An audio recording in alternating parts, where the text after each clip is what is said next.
Today we're going to learn about chemical kinetics.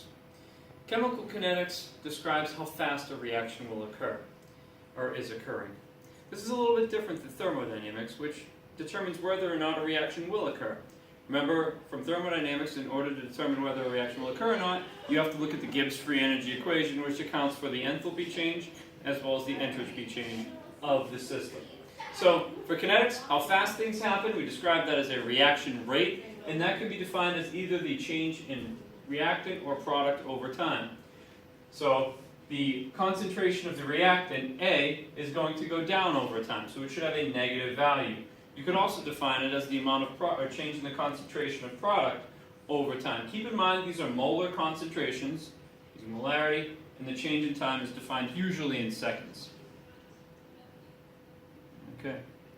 So now, this is a time lapse of a chemical reaction of conversion of reactant A to product B. And reactant A is represented with the black spheres. And you can see, at first, you have all reactant particles present.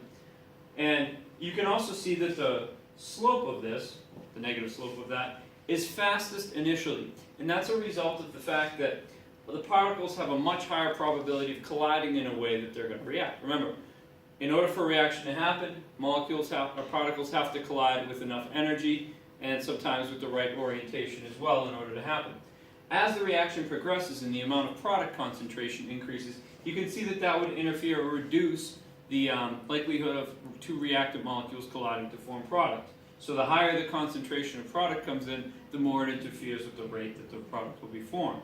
And you can actually, for equilibrium reactions, you get to the point where product molecules are getting converted back into reactant molecules, and when that rate becomes equal to the opposite, then you have no net change and you've reached chemical equilibrium.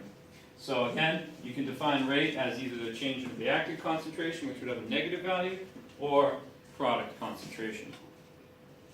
This right here shows, it plots time, reactant concentration, and it tells you the rate. And you can see that as time goes on, the concentration of reactant for this reaction goes down. And you can see that as the concentration of the reactant goes down, the rate goes down as well.